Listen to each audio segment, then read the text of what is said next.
So we're here to talk about Six Underground, massive Michael Bay movie. What the trailers have made this thing look absolutely insane. What, if anything, can you compare Six Underground to? That's a good question. What can I compare it to? I'm trying to think of another movie to compare it to. I suppose maybe Deadpool meets Michael Bay. You know, it's from the writers of Deadpool, so it's definitely similar tonally. But I mean, it's the film is like it's like Michael Bay on steroids. You know, it's like it feels like he's been given carte blanche, and he's just gone crazy, which is great. You know, and it was fun to be a part of. So yeah, I think that's the best way of comparing it. Well, yeah, because it looks very much like classic Michael Bay, but in the biggest possible way. So for you working on that, what was it like working on like a massive Michael Bay spectacle? What's that like from the inside? I actually found it really interesting. It was what I found most interesting is his sets are quite chaotic, and you know there's potential for that to be a negative thing. I worked on chaotic sets where it was negative, but his completely weren't, and it was because his movies are so, every frame is so high stakes, and it's so dramatic. It felt like that chaos, that kind of frenetic energy kind of informed the scene in some kind of way, and it was just always there, and it was always present, and it was exhausting, but it was exhilarating at the same time.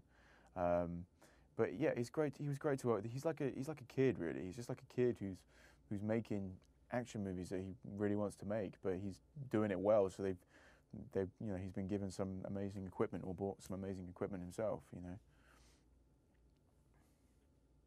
So I've always sort of viewed Michael Bay movies specifically as like a big screen experience, but was made for Netflix, obviously. So were you guys cognizant of that when you were making it, like trying to make this play on, like what most people probably watch on like a TV, or was Michael still just doing his thing like per usual? Right. I mean, the film does have a theatrical release, so I think, if I as an audience member, I would probably go watch it in the cinema, and then watch it on Netflix maybe as well. But yeah, no, there was no consideration for that as far as I know. I think it was Michael just doing his thing, and I think it will translate either way.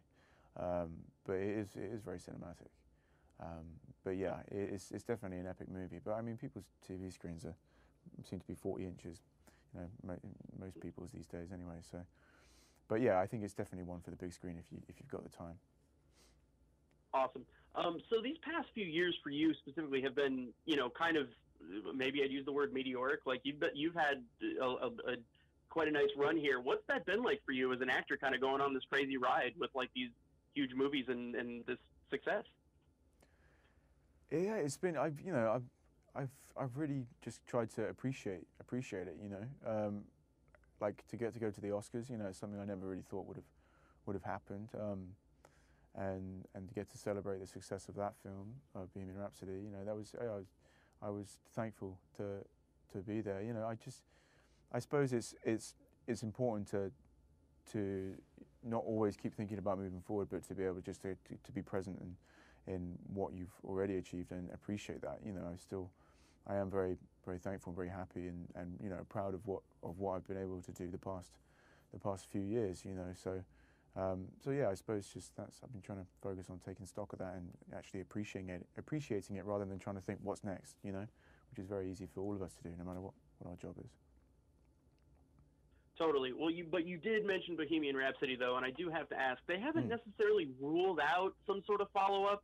Is there any scenario by which you would see yourself like reprising your role if the opportunity ever came up, whatever that would look like?